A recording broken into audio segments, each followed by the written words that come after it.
যদি গৌর না হইত তবে কি হইত, কেমনে ধরিতাম দে। হরে কৃষ্ণ। আমরা চেতন চরিতামৃত মধ্য লীলা অধ্যায় 23 শ্লোক সংখ্যা 104 থেকে পঠন করব। বৃন্দাবনে কৃষ্ণ সেবা বৈষ্ণব আচার, বৃন্দাবনে কৃষ্ণ সেবা বৈষ্ণব আচার, ভক্তি স্মৃতি শাস্ত্র করি করিহ প্রচার। ভক্তি স্মৃতি শাস্ত্র করি প্রচার। শ্লোকার্থ: ভক্তি ও স্মৃতি শাস্ত্র প্রণয়ন করে বৃন্দাবনে কৃষ্ণ সেবা এবং বৈষ্ণব আচার করো। तो এখানে महाप्रभु श्रील सनातन गोस्वामी के डायरेक्ट इंस्ट्रक्शन दीजिए, उनको बोल रहे क्या करना है। श्री चैतन्य महाप्रभु सनातन गोस्वामी के निर्देश दिएছিলেন, এক, শুদ্ধ ভক্তি শাস্ত্র প্রচার করতে এবং ভগবত ভক্তির সিদ্ধান্ত স্থাপন করতে, বৃন্দাবনে রাধাকুণ্ড আদি লুপ্ত তীর্থ উদ্ধার করতে, আর তৃতীয়, মন্দিরে শ্রী বিগ্রহ প্রতিষ্ঠা করে শ্রী বিগ্রহের আরাধনা প্রতিষ্ঠা। শ্রীল সনাতন গোস্বামী মদন মোহন মন্দির প্রতিষ্ঠা করেছিলেন এবং শ্রীলা রূপ গোস্বামী গোবিন্দজি মন্দিরে প্রতিষ্ঠা করেছিলেন। আর চতুর্থ, বৈষ্ণব সদাচার প্রবর্তন প্রচার, যা শ্রীল সনাতন গোস্বামী হরি ভক্তি বিলাসে করেছিলেন। এইভাবে সনাতন গোস্বামী বৈষ্ণব সিদ্ধান্ত প্রতিষ্ঠা করতে ভগবানের শক্তিতে আবিষ্ট হয়েছিলেন। সেই সম্বন্ধে শ্রীনিবাস আচার্য লিখেছেন,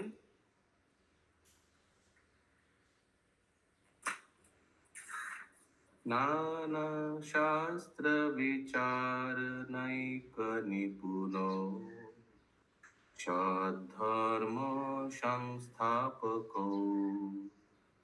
লোকানাং হিতকারিণো ত্রিভুবনে, মান্য শরণ্যাকরো। রাধা কৃষ্ণ প্রদার বিন্দ ভজনা, নন্দেন মত্তালিকো, বন্দে রূপ সনাতন রঘুযুগো, শ্রীজীব গোপালকো। আমি শ্রী সনাতন গোস্বামী, শ্রী রূপ গোস্বামী, শ্রী রঘুনাথ ভট্ট গোস্বামী, শ্রী রঘুনাথ দাস গোস্বামী, শ্রী জীব গোস্বামী এবং শ্রী গোপাল ভট্ট গোস্বামী, এই 6 গোস্বামীকে আমার সশ্রদ্ধ প্রণতি নিবেদন করি, যারা সকলের মঙ্গল সাধনের জন্য নানা শাস্ত্র বিচার করে সৎকর্ম সংস্থাপন করেছেন। তাই তারা ত্রিভুবনে মান্য এবং স্মরণ্য। তারা ব্রজগোপিকাদের ভাবে মগ্ন হয়ে শ্রী শ্রী রাধা কৃষ্ণের অপ্রাকৃত সেবার আনন্দে মগ্ন। তাই তাদের চরণাশ্রয় অবলম্বন পরম মঙ্গল সাধনের পন্থা।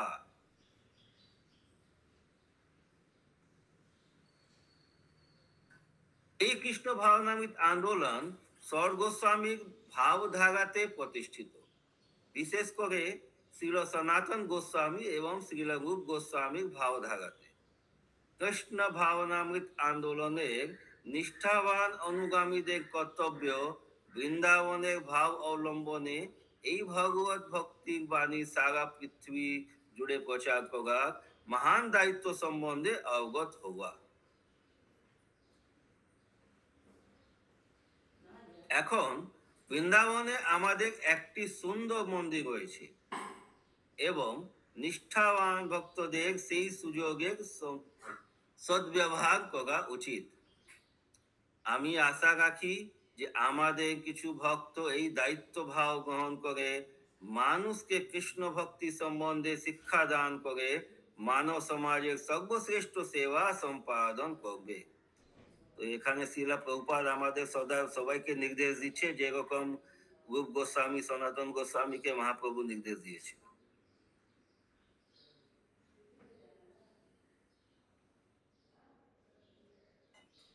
আর কোনো প্রশ্ন আছে বাবু?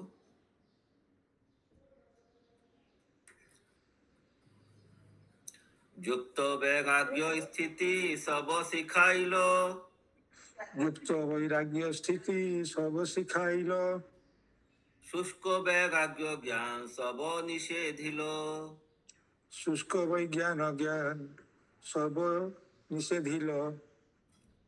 श्री चैतन्य महाप्रभु श्रील सनातन गोस्वामी के युक्त वैराग्य स्थित होवा शिक्षा दान कहलेन एवं शुष्क वैराग्य ও জ্ঞান সম্বন্ধে সর্বত্র ভাবে নিষেধ করলেন। তাৎপর্য, শুষ্ক বৈরাগ্য এবং যুক্ত বৈরাগ্য সম্বন্ধে অবগত হওয়ার এটি পন্থা। শ্রী ভগবদ গীতায় বলা হয়েছে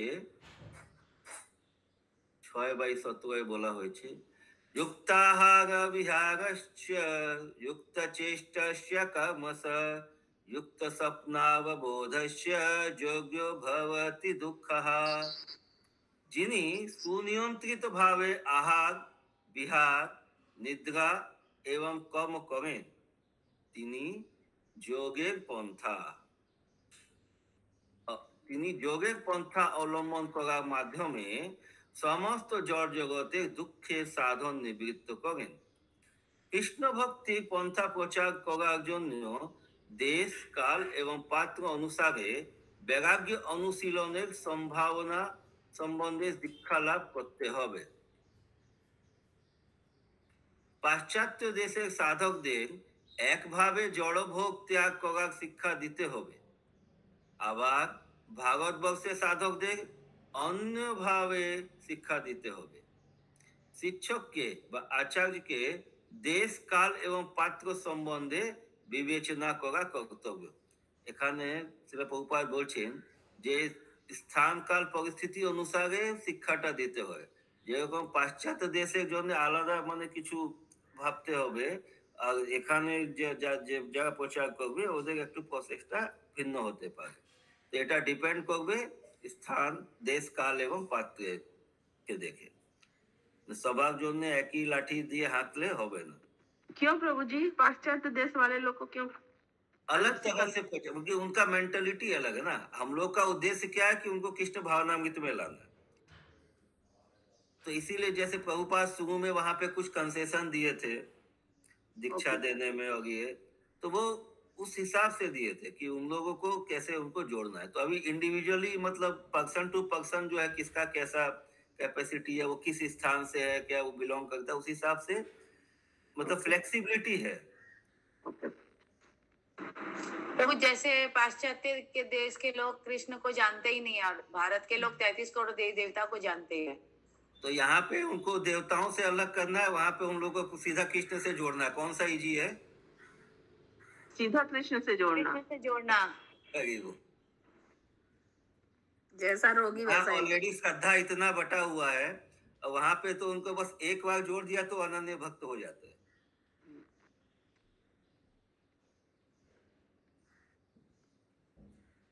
তাকে অবশ্যই নিয়মাগ্রহ বর্জন করতে হবে, অর্থাৎ তিনি যেন কখনো অসাধ্য সাধন করার চেষ্টা না করেন। অসাধ্য সাধন মানেটা কি হলো? মানে ডিফিকাল্ট কোনো তপস্যা ফপস্যা এরকম নাকি? असंभव कार्य लिखा है हिंदी में। प्रभु जी ওদের খাওয়ার স্টাইলটাও তো আলাদা, ওই কারণে অনেক কিছু ওদের কনসেশন। হ্যাঁ, তো নিয়মাগ্রহ বর্জন করতে হবে মানে যেগুলো শুধু নিয়ম আছে কিন্তু নিয়মটা শুধু পালন করবে আর কিছু মূল তত্ত্বটা যদি না পাওয়া যায় তাহলে ওই নিয়ম পালন করবে কোনো লাভ নেই। তপস্যা করবে মানে উপবাস করবে, উপবাস করে করে রোগী হয়ে যাবে আর ভজন করতে পারবে না, তাহলে কি? অসাধ্য সাধন করার চেষ্টা না করে। এমন কিছু নিয়ম বলে দিলে হয়তো আসলোই না, পিছনে চলে গেল। সেই জন্য মানে ভক্তিতে যাতে আসে তার জন্য একটা সহজ রাস্তা। আমরা কি করি, প্রথমে ক্লাসে কি করে বলা হয়, এই আপনি শুধু আসুন, কিছু করতে হবে। আগের দিনই বলবে আপনি এসেছেন, আজ থেকে 4টে নিয়ম ছেড়ে দিন, 4টে মানে নিয়ম ফলো করুন, তাহলে হয়ে গেল। নেক্সট ডে আর কেউ আসবে না। আগে প্রসাদম নিন। হ্যাঁ, আগে প্রসাদ পান, প্রসাদ পেলে একটু চিত্তটা নির্মল হবে, তারপরে নিয়ম পালন এই সবগুলো চলবে। তো মূল মানে মুখ্যতা হচ্ছে প্রিভিয়াস শ্লোকে প্রভুপাদ নির্দেশ দিয়েছে যে সবাইকে প্রচার করতে হবে, আমাদের এটা কর্তব্য। এই প্রচার কিভাবে করবো এইবার এই শ্লোকে এটা ওই সম্বন্ধে বলছে। এক দেশে যা সম্ভব অন্য দেশে তা সম্ভব নাও হতে পারে। এখানে ধুতি পাঞ্জাবি পরা হয়তো খুব সম্ভব, কিন্তু খুব ঠান্ডা দেশে হয়তো ধুতি পাঞ্জাবি পরাটা সম্ভব নাও হতে পারে, তো ওখানে ওটা হয়তো রিল্যাক্সেশন হতে পারে। আচার্যের কর্তব্য হচ্ছে ভগবত ভক্তির সার গ্রহণ করা, যুক্ত বৈরাগ্যের অনুশীলনের ব্যাপারে একটু আধটু পরিবর্তন করা যেতে পারে।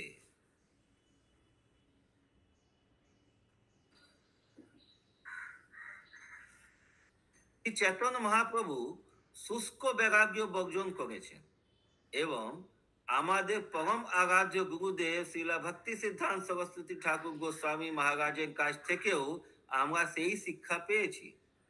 ভগবত ভক্তির সার বস্তুটি গ্রহণ করা উচিত, বাহ্যিক আচার অনুষ্ঠানগুলি কেবল না। শুধু বাইরে থেকে পাণ্ডিত্য দেখানো, এই যে বৈষ্ণব ড্রেস পরে নিল, তিলক করে দিল, কিন্তু ভিতরে কিন্তু যদি আচরণ নেই তাহলে কোনো লাভ নেই। ये सब सूक्ष्म बैराग हुआ प्रभुजी? हरे कृष्ण। ये सब सूक्ष्म बैराग हुआ? शुष्क वैराग्य, ये नियम करना। शुष्क वैराग्य मतलब ये कि खाली नियम फॉलो करने के लिए नियम फॉलो कर रहे हैं, लेकिन उससे उद्देश्य प्राप्ति हो रहा है कि नहीं वो नहीं देखना। युक्त वैराग्य क्या, आपका उद्देश्य का प्राप्ति, अपने सब साधनों का आप यूज कीजिए अपने उद्देश्य का प्राप्ति। नियम शुष्क वैराग्य में क्या है, नियम पालन का, ये टच नहीं करना, वो ऐसे नहीं करना, नहीं करना, ये मतलब उसमें फंस जाते हैं और उद्देश्य से भटक जाते हैं। तो शुष्क वैराग्य ये भी हो सकता है ना कि वो जंगल में जा रहे हैं और वहाँ पे उनका मन भौतिक संसार में लगा हुआ है, इसको भी शुष्क वैराग्य बोलेंगे। वो दिखाने के मक्कट वैराग्य या शमशान वैराग्य जिसको बोलते हैं। प्रभु ये भी हो सकता है ना, हृदय में कृष्ण प्रेम नहीं है, बस ऊपर से दिखावटी करते। कृष्ण प्रेम तो खैर साधना करते करते आता है, लेकिन भाई मूल इसका मतलब ये है कि आप नियम तो फॉलो कर रहे हैं, नियम फॉलो करने के पीछे इतना पड़ गए कि उद्देश्य से ही भटक गए। उद्देश्य प्राप्ति हो रहा है कि नहीं उस पर ध्यान नहीं है, खाली नियम के लिए नियम करना है उस पर ध्यान। वो नियमों का पालन करने से क्या रिजल्ट प्राप्त होना चाहिए उसके ऊपर फोकस नहीं।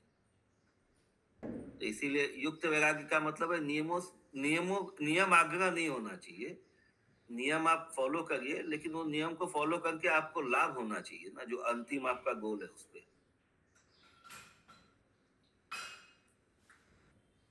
শিলা সনাতন গোস্বামী এই বৈষ্ণব স্মৃতি হরিভক্তি বিলাস রচনা করেছেন, যা বিশেষ করে भारतवर्षের জন্য।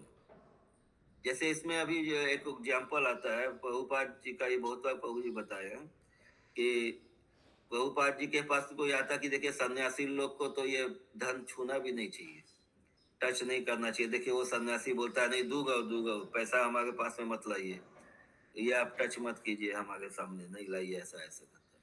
प्रभुपाद बोलते हैं जिसको जितना देना आप हमको हमारे पास ले आइए, हम उसको यूज कर लेंगे।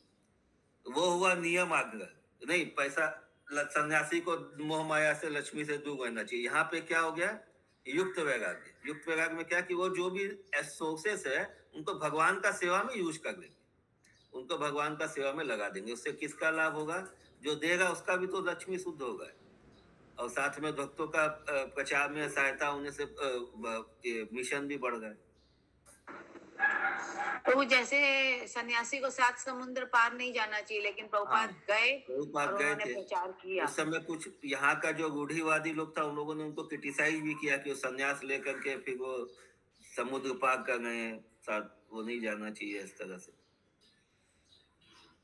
उन्होंने ब्राह्मण दीक्षा दिया फॉरेनर्स को, उसमें भी क्रिटिसाइज हुआ था। लेकिन उन्होंने तो वो यदि नियम में चलते कि नहीं ऐसा नहीं करना चाहिए, तो कैसे ये बढ़ता है भक्त समाज। तो तो मेन उद्देश्य क्या था? उद्देश्य था कृष्ण भक्ति का प्रचार और लोगों को भक्त बनाना। तो उद्देश्य को ध्यान में रखते हुए, उसको प्रायोरिटी देते हुए, यदि हम लोग स्थान काल परिस्थिति के हिसाब से नियम को थोड़ा फ्लेक्सिबल करते हैं तो उसमें कोई दोष नहीं। लेकिन मुख्य उद्देश्य होना चाहिए भक्तों का और कृष्ण भक्ति का जो है उसका विचार। अपना सुख सुविधा के हिसाब से यदि हम नियम को फ्लेक्सिबल करें तो वो गलत है। तो ब्राह्मण दीक्षा क्यों नहीं दे सकते प्रभु जी? सन्यासी लोग नहीं देते हैं? नहीं नहीं, दे सकते हैं। मतलब जैसे विदेशियों को ब्राह्मण दीक्षा देने के लिए ना, जनेऊ और ये सब, इसके लिए जो दूसरा जो पंडित लोग था यहाँ पे, वो लोग ऑब्जेक्ट किया था कि कैसे वो विदेशियों को दीक्षा दे रहे हैं। वो लोग तो ये नहीं है, मतलब पात्र नहीं है ना, यवन लोगों को, म्लेच्छों को कैसे दीक्षा देंगे। तो वही प्रभुपाद बोले कि भाई आप किसी को शारीरिक स्थिति से कैसे देख सकते हो? तो आत्मा के स्तर में तो सब एक ही है, और यदि आत्मा के स्तर में एक है वो तो बाई बर्थ तो उसका वो गुण और ये सब नहीं देखा जाएगा। और लोग वर्ण व्यवस्था भी देखता रहा, ब्राह्मण का बेटा ही लेगा। हाँ, पहले ये सब भी था, वर्ण व्यवस्था का भी ये सब था। तो इसीलिए ये इम्पोर्टेंट है इसको समझना कि कहाँ पे फ्लेक्सिबिलिटी के साथ हम लोग नियम को फॉलो करना चाहिए और कहाँ एकदम रूढ़िवादिता से। हमको फॉलो करना है अपने ऊपर तो पूरा स्ट्रिक्टली फॉलो करना है, लेकिन प्रचार के लिए और उसके लिए यदि हमको मतलब उसमें कुछ कॉम्प्रोमाइज करना है तो ये भी नहीं भटकना चाहिए कि हम प्रचार के नाम पे अपने आप को कंसेशन देना चालू करते। मंगल आरती में करना सुबह 4:30 बजे तो 4:30 बजे करना है।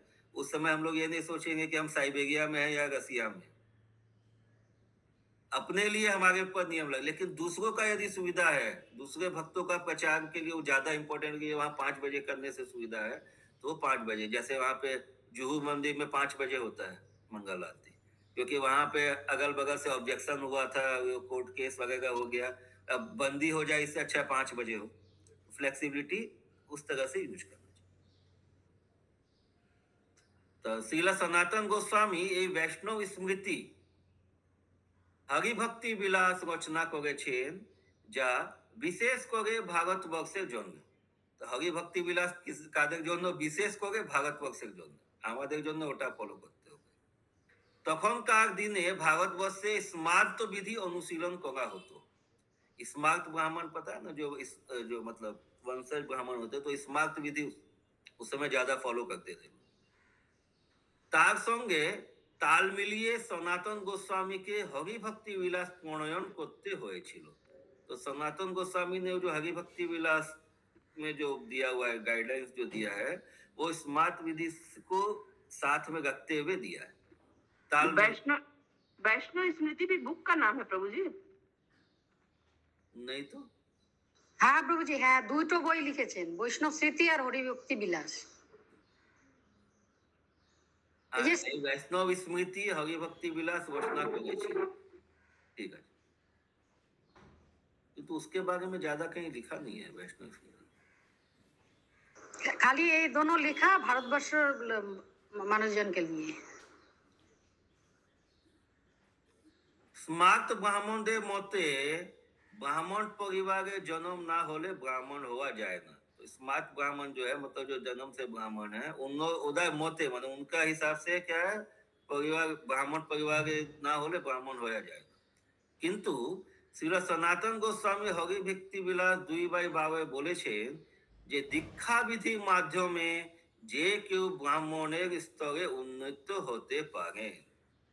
प्रॉपरली यदि दीक्षा दिया जाए तो कोई भी ब्राह्मण बन सकता है दीक्षा लेके, सब्जेक्ट उसमें वो क्वालिटीज एक्वायर किया। इस वक्त আছে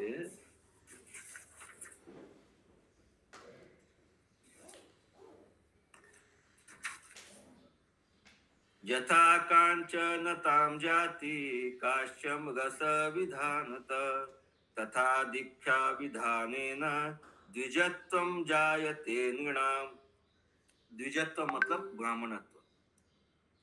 स्मार्त पंथा एवं गोस्वामी पंथा मध्य पार्थक्य रही। अभी ब्राह्मणों का जो पंथ है और गोस्वामियों का जो पंथ है उसमें डिफरेंस है। स्मार्त मते ब्राह्मण परिवार जन्म ना होले ब्राह्मण हुआ जाए ना, किंतु गोस्वामी मते হরিভক্তি বিলাস এবং নারদ পঞ্চগাত্রের মতে সদ্গুরুর কাছে থেকে দীক্ষা প্রাপ্ত হওয়ার মাধ্যমে যে কেউ ব্রাহ্মণ হতে পারে। সেটি श्रीमद् भागवते श्रील सुखदेव गोस्वामी को मतो। तो इसको पुष्ट किया भक्ति श्रीमद् भागवत का श्लोक से।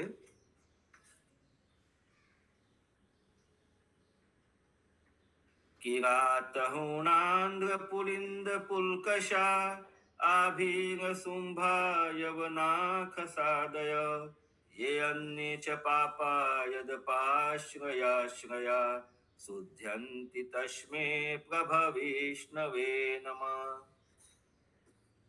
বৈষ্ণব যদি সদ্গুরু প্রদত্ত বিধি নিষেধ অনুশীলন করেন তাহলে তিনি তৎক্ষণাৎ পবিত্র হন। এমন নয় যে ভারতবর্ষে যে সমস্ত বিধি নিষেধগুলি পালন করা হচ্ছে সেগুলি ঠিক সেইভাবে ইউরোপ, আমেরিকা এবং পাশ্চাত্যের অন্যান্য দেশগুলিতেও পালন করতে হবে। নিষ্ফল অনুকরণকে বলা হয় নিয়ম আগ্রহ। নিষ্ফল অনুকরণকে বলা হয় নিয়ম আগ্রহ। এইটাই হলো সার। নিষ্ফল অনুকরণ মানে যে আমরা অনুকরণ তো করলাম কিন্তু ও ফলটাই প্রাপ্ত করতে পারলাম, ওই রকম নিয়ম মেনে কোনো লাভ নেই, ওটা হলো নিয়ম আগ্রহ। বিধি নিষেধগুলি অনুসরণ না করে অসংযত ভাবে জীবন যাপন করাকেও নিয়মাগ্রহ বলা যায়। কিন্তু যদি কেউ বিধি নিষেধ গুলো ফলো না করে আর এমনি অসংযত ভাবে জীবন যাপন করে ওটাও নিয়মাগ্রহ। তো ওই নিয়মাগ্রহটা করাটা উচিত নেই। নিয়মাগ্রহ কথাটির দুটি অর্থ, কেবল নিয়মের প্রতি আগ্রহ এবং নিয়মের অগ্রহ বা স্বীকার না করা। নিষ্ফল ভাবে বিধি নিষেধগুলি অনুসরণ করা উচিত নয়, আবার विधि निषेधेर अनुशीलने उदासीन होया उचित नहीं। प्रभु जी यहाँ पे आग्रह का मीन्स दो चीज लिखा हुआ है, आग्रह का अर्थ उत्सुकता और आग्रह नियम आग्रह और नियम आग्रह, आग्रह और आग्रह। आग्रह मतलब ग्रहण नहीं करना, पहले तो नियम को मानना ही नहीं, और नियम आगे मतलब एकदम नियम से ही चलना, एकदम थोड़ा भी आगे पीछे नहीं, केवल नियम एक प्रति आग्रह, माने खाली नियम पे ही ध्यान है, नियम का पालन करने से जो उद्देश्य प्राप्त होगा कि नहीं उस पर ध्यान नहीं, वो हो गया केवल नियम एक प्रति आग्रह। एवं नियम एक अग्रह माने होचे स्वीकार ना करो, अग्रह नियम ग्रहण नहीं करना। तो एक नियम आग्रह वर्ड का एक साथ में दो मीनिंग निकलता है। उपदेशामृत में तो था ना ये श्लोक, याद है किसी को? हाँ प्रभु था उपदेशामृत में। हाँ बोलिए श्लोक। नीलमूला खानी अत्याहार प्रयासश्च प्रजल्पो नियमाग्रह जनसंगश्च लौल्यं च षड्भिर्भक्ति विन्यस्यति। प्रजल्पो नियमाग्रह, तो वहां पे भी ये लिखा हुआ है उपदेशामृत का जो श्लोका का जो वर्ड मीनिंग है कि नियम आग्रह में नियम आग्रह और ये अलग अलग। यहाँ पे जो श्लोका पढ़े प्रभु जी उसका हिंदी अर्थ नहीं लिखा था बांग्ला में, लेकिन हिंदी में लिखा हुआ है। हाँ अच्छा, हिंदी में लिखा हुआ है, पर कहाँ गई? हाँ तो आया नहीं क्या उसका? हाँ बांग्ला में नहीं आया था। हाँ पढ़िए माता जी। किरात, हूड़, आंध्र, पुलिंद, पुलकश, आभीर, शुंभ, यमन तथा खश जातियों के सदस्य और वे लोग भी जो पापमय कार्य करते हैं परम शक्तिमान भगवान के भक्तों की शरण लेने से शुद्ध हो सकते हैं। मैं उन भगवान को सादर प्रणाम करता हूँ। तो यहाँ क्लियर कर दिया है कि कोई भी जो है पात्र बन सकता है यदि वो सद्गुरु के शरण में चला जाए। प्रभु जी ये जो नाम बताया हिंदी में, ये सब एक एक जाति है, एक एक जाति है। हाँ पर्सन नहीं है, सब जाति है अलग अलग। और नहीं है हमारा जातियों के सदस्य। हाँ खस लिखा है प्रभु जी, यमन जातियों के सदस्य। खस आदय लास्ट जो है खस जाति तक, इसके अलावा भी एक्सेप्ट का। हरे कृष्णा प्रभु हरे कृष्णा। यस माता। हाँ प्रभु जी ये श्रवण और कीर्तन ये सब जो है वो सब नियम के अंतर्गत आता है? ये विधि है, प्रोसेस है। नवदा भक्ति जो है ये प्रोसेस है। मतलब वही प्रोसेस में नियम और प्रोसेस अलग हो गया? हाँ नियम अलग है, प्रोसेस विधि है, और नियम का मतलब हो गया विधान। अच्छा, हरे कृष्णा। गायत्री राधा माता जी। ठीक है। फर्स्ट वाला श्लोक का भी बांग्ला में शायद उसका अर्थ नहीं है, यथा कचना तम याति काश्यम रस विदाना। इसका हाँ, ये वाला श्लोक का भी अर्थ नहीं था। एक मिनट, सही बोला।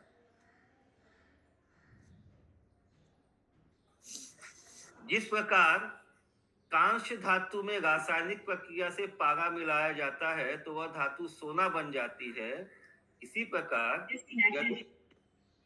हरे कृष्ण, यदि इसी प्रकार किसी को समुचित प्रशिक्षण के द्वारा किसी प्रामाणिक गुरु से दीक्षा दी जाए तो वह तुरंत ब्राह्मण बन जाता है। जैसे कांसा में विधि विधान से पारा मिलाने से कुछ केमिकल रिएक्शन से वो जो सोना बन सकता है, उसी तरह से हरे कृष्णा सुषमा माता जी, उसी तरह से ब्राह्मण किसी कोई प्रामाणिक गुरु से दीक्षा लेके ब्राह्मण बन सकता है। तो मैं इसी तत्व को ये पुष्ट करने के लिए दोनों श्लोक आया हुआ है, वो हरि भक्ति विलास से और ये श्रीमद् भागवतम से।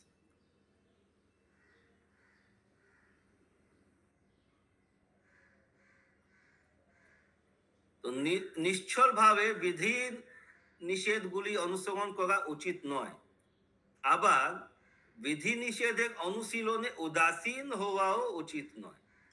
মানে নিশ্চল ভাবে বিধি নিষেধ মানে শুধু নিয়ম ফলো করে যাচ্ছে, কিন্তু গোলটা কি আছে এটা নেই, তাহলে ওটা ঠিক নেই। আবার বিধি নিষেধের অনুশীলন উদাসীন হওয়াও উচিত নয়, এটা ঠিক নেই। प्रभु जी इसको थोड़ा क्लियर कीजिए कि लिखा है अंग्रेजी में।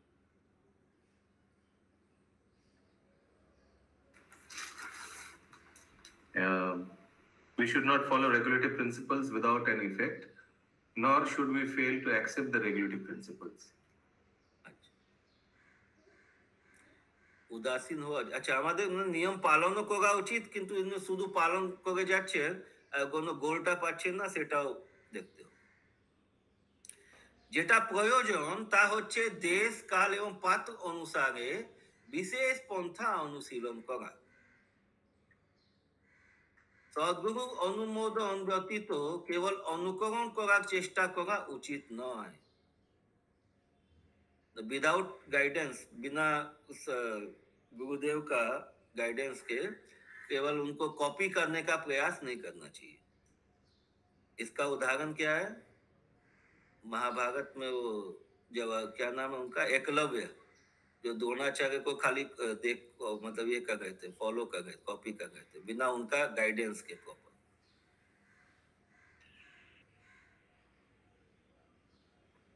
এই শ্লোকে সেই সম্বন্ধে বলা হয়েছে, শুষ্ক বৈরাগ্য জ্ঞান সব নিষেধিল। এইটি ভগবত ভক্তি অনুশীলনে শ্রী চৈতন্য মহাপ্রভু উদাহরণ। সদ্গুরু অনুমোদন ব্যতীত খেয়াল খুশি মতো কোনো কিছু প্রবর্তন করা উচিত নয়। बिना गुरु का गाइडेंस के, बिना गुरु का आज्ञा के कोई भी अपना मन से कुछ भी ये नहीं करना चाहिए, चेंज नहीं करना चाहिए। এই সম্পর্কে শিলা ভক্তি সিদ্ধান্ত সরস্বতী ঠাকুর শিলা রূপ গোস্বামী রচিত ভক্তি রসামৃত সিন্ধু দুটি শ্লোকে উল্লেখ করেছেন। अनाशक्तस्य विषयान् यथा अहम् उपयुज्यत निर्बन्ध कृष्ण संबंधे युक्तं वैराग्यम् उच्यते।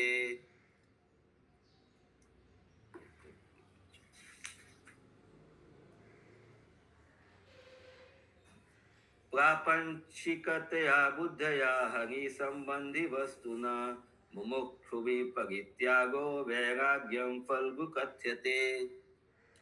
কেউ যদি অনাসক্ত ভাবে শ্রীকৃষ্ণের সম্বন্ধে সবকিছু গ্রহণ করেন তাহলে তা যথাযথ, কিন্তু পক্ষান্তরে কেউ যদি কৃষ্ণ সেবা বস্তুকেও জড় বিষয় বলে মুক্তি লাভের আশায় সেগুলি ত্যাগ করে তাহলে যথার্থ বৈরাগ্য নয়।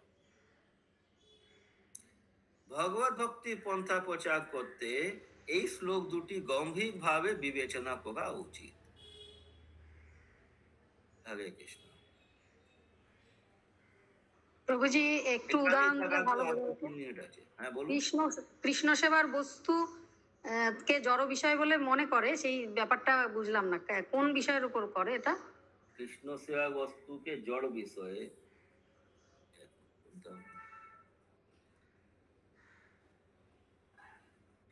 মানে এটা কৃষ্ণ সেবাটা হলো তো এই জগতের জিনিস না, ওটা তো মানে দিব্য, ট্রান্সেন্ডেন্টাল। এটাকে আমাদের ভৌতিক কার্যকলাপের মতো যদি কেউ মনে করে তাহলে ওটা ঠিক নেই। ওটা বলে যদি এটা মানে মুখ্যতা বলা হচ্ছে যে কৃষ্ণ সেবাকে কর্মকাণ্ডের মতো নিয়ে যদি মুক্তি লাভের আশায় যদি এগুলো করে তাহলে ওটা ত্যাগ। आपने जो उदाहरण दिया था वही वाला, जो पैसा दे रहा है वो पैसा ले नहीं रहा है क्योंकि उसको जोड़ वस्तु मान रहा है, लेकिन भक्त जो है उसको लेके भगवान की सेवा अपना आध्यात्मिक कार्य में लगाएगा, इसलिए वो सेवा भाव में वो आध्यात्मिक सेवा के हिसाब से उसको देखेगा। जैसे प्रभु माइक्रोफोन है, हाँ, और एक मोबाइल भी है, हम लोग क्लास कर रहे हैं, लैपटॉप, मोबाइल, तो ये जो है हम लोग भौतिक चीजें है, लेकिन उसको हम यदि जैसे देखेंगे तो जड़ वस्तु है, इससे दूर रहना चाहिए। लेकिन यदि उसका यूज हम लोग कृष्ण सेवा में कर रहे हैं तो वो कर सकते। हरे कृष्ण प्रभु जी। हरे कृष्ण प्रभु जी, ये second line, last second line देखिए ना, जब मनुष्य किसी वस्तु के प्रति आसक्त नहीं रहता तो हर वस्तु को कृष्ण से संबंधित स्वीकार करता है, तब वह कब्जे की भावना से मतलब, एक मिनट हिंदी में, तब वह कब्जे की भावना से परे भली भांति स्थित होता है। मतलब वो उसको अपना नहीं मानता, सब कुछ भगवान का ही मान श्लोक का अर्थ में बोल गए। अच्छा, तो अपनाता है। हाँ ठीक है। जब मनुष्य किसी वस्तु के प्रति आसक्त नहीं रहता, आसक्ति रहने से वो अपने लिए यूज करने का सोचेगा ना, और यदि वो उसको कृष्ण भावनामृत के लिए यूज कर रहा है तो आसक्ति यदि नहीं है तो जैसे आप हम लोग के पास में जो भी है, हम लोगों के पास में जो रिसोर्सेस है, यदि हम उसको पूरी तरह से कृष्ण, हमारा आसक्ति है इसीलिए हम लोग यूज नहीं कर पाते, हम लोग सोचते हैं कि हमारा क्या होगा। लेकिन यदि प्रभुपाद ने तो सब कुछ कृष्ण भावनामृत के लिए यूज किया। ठीक है माता जी।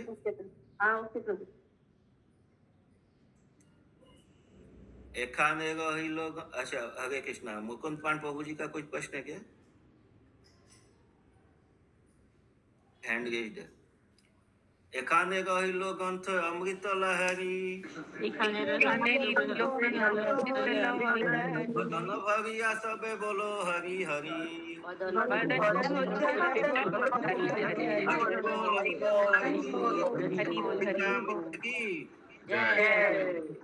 कविराज गोस्वामी की प्रभुपाद की, दास प्रभु की।